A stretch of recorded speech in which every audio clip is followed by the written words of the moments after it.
बोला जा रहा था काफी टाइम पहले से ही कि एएलपी की भर्ती आएंगी या रेलवे के अंदर आरपीएफ एसआई कांस्टेबल की भर्तियां आएंगी, और ये सारी बातें जो हो रही थी ये एक तरीके से अंदरूनी तौर पर की जा रही थी। बट अब ये सामने भी आ रहा है, मतलब रिटर्न फॉर्म के अंदर भी अब ये सारी बातें संख्याओं के साथ आपके सामने साझा की जा रही है। तो सबसे पहले तो सभी स्टूडेंट्स इस सेशन को एक बार लाइक करके शेयर कर दीजिए ताकि और भी स्टूडेंट क्लास में जुड़ सके। और बताइए कैसी चल रही है आप लोगों की तैयारी, क्योंकि आप में से बहुत सारे बच्चे वो होंगे जिन्होंने अभी रेलवे का एनटीपीसी का एग्जाम दिया है, अभी आप लोगों ने ग्रुप डी का एग्जाम दिया होगा, और अभी हो सकता है कुछ बच्चों का होने वाला भी हो। तो ये इवेंट उन सभी स्टूडेंट्स के लिए जो वेट कर रहे हैं कि रेलवे की और भर्तियां कब आएंगी। जैसे एएलपी की अगर मैं बात करती हूं, या RPF, railway protection force, SI या कांस्टेबल की बात की जाती है, तो यहां पर मैं आपको बता देती हूं 7 अक्टूबर, मतलब 7 अक्टूबर के अंदर एक पेपर के अंदर कुछ चीजें छापी गई, और जिस आंकड़े को देखते हुए डेफिनेटली कहा जाएगा कि आने वाले कुछ समय में आपको एक भारी भरकम भर्ती देखने को मिलेगी एएलपी के अंदर। एएलपी नहीं, आरपीएफ कांस्टेबल या आरपीएफ एसआई के अंदर भी देखने को मिलेगी।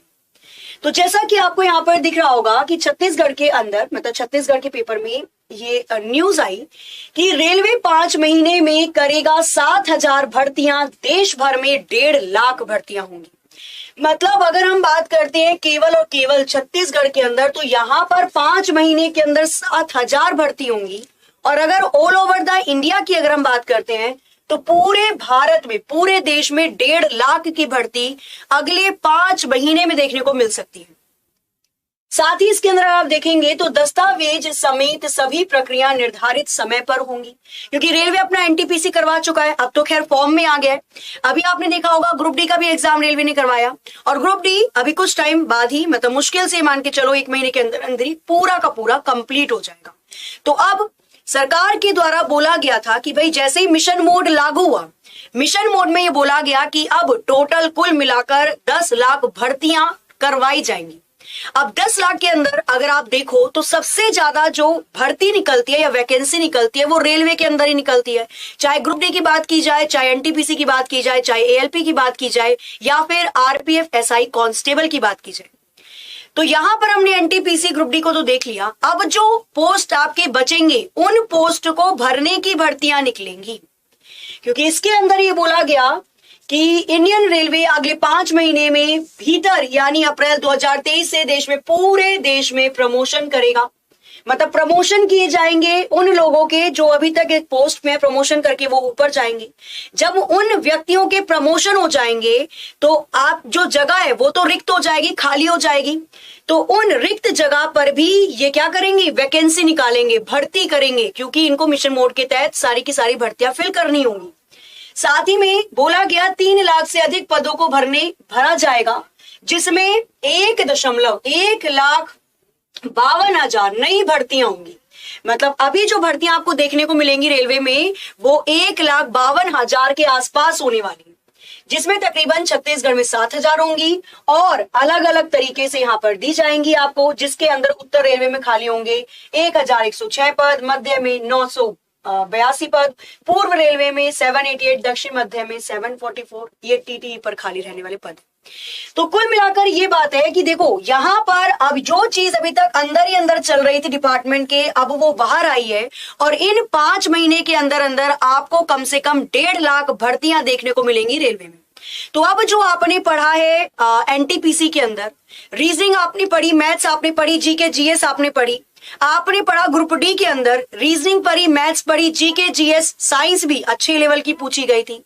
तो अब ये सारी की सारी चीजें, आपका पेपर अच्छा गया, बहुत अच्छा गया, या हो सकता है टाइम के कारण आपने सही नहीं किया, तो अब एक बहुत बड़ा मौका आपके लिए होगा इन भर्तियों के ऊपर फोकस करने का, ध्यान देने का, क्योंकि अभी आप लोगों की तैयारी बिल्कुल फ्रेश है। और कुल मिलाकर अगर देखा जाए तो 5 महीने के भीतर की बात की जा रही है, तो अब इन 5 महीने में आपको वो पोर्शन अपने स्ट्रॉन्ग कर लेने हैं कि जैसे ही भर्ती आए आप फॉर्म फिल करो, एग्जाम जब भी होगा आप उसके लिए पूरे तैयार हो। रीजनिंग का आपको पैटर्न पता चल गया, और अगर मैं एएलपी की भर्ती की बात करती हूं तो एएलपी की भर्ती लास्ट 2018 में ही आई थी और हर 5 महीने के बाद 5 साल के बाद एएलपी की भर्ती निकलती है। तो यहां पर एएलपी की भी भारी भरकम भर्ती, लगभग अगर मैं बात करती हूं तो 60 से 62 हजार तक की भर्ती आपको एएलपी की भी देखने को मिलेगी आगे आने वाले टाइम में। तो पूरा यहां पे चांस है, पूरा चांस क्या 100% है कि भर्ती निकलेगी। तो जो भी चीजें आप लोगों ने अभी तक जमा करी है, चाहे एनटीपीसी में चाहे ग्रुप डी में, अब उन सब का कहते हैं ना कॉन्क्लूजन यहां पर आपको और भर्तियों के अंदर देखने को मिलेगा। केवल एएलपी नहीं, railway protection force RPF SI बहुत बढ़िया जॉब है। Railway protection force constable RPF constable बहुत अच्छी जॉब है और एएलपी भी। इसके अंदर भी आपकी रीजनिंग, मैथ्स, जनरल नॉलेज और जनरल साइंस ही आती है। तो ये बहुत अच्छी चीज है जो आप सभी के लिए न्यूज आई है। मतलब अब आपको कमर कस लेनी है, ठीक है। अभी तक आपका पेपर जैसा हुआ, जो हुआ, जितना टाइम डिले हुआ, रेलवे ने जो भी किया, उन सबको एक दरकिनार करते हुए पूरा फोकस रखना है अब आने वाली 1.5 लाख भर्तियों पर, ठीक है। इसके बाद हाँ जी बिल्कुल डेफिनेटली आएंगी और बहुत जल्दी इसकी और भी खुशखबरी आपको सुनने को मिलेगी। नियुक्ति मार्च अंत तक हो जाएगी। बोर्ड ने उम्मीद जताई है कि लेवल 1 के लिए किए गए कंप्यूटर बेस्ड टेस्ट परिणाम दिसंबर 2022 तक ही जारी कर दिए जाएंगे और इसके बाद संबंधित रेलवे भर्ती बोर्ड जनवरी 2023 तक शारीरिक परीक्षण भी कर देगा। फरवरी तक डॉक्यूमेंट वेरिफिकेशन भी हो जाएगा। मार्च के अंत तक नियुक्ति दे दी जाएगी। जब रेलवे फ्री हो जाएगा तो रेलवे अटैक करेगा आगे आने वाली वैकेंसी पे। तो हमें भी पूरा का पूरा फोकस रखना है अपनी आगे आने वाली वैकेंसी पे, क्योंकि ये बहुत बड़े आंकड़े होते हैं और जो सबसे ज्यादा भर्तियां निकलती हैं, सभी को पता है रेलवे के अंदर सबसे ज्यादा भर्तियां निकलती है, ठीक है।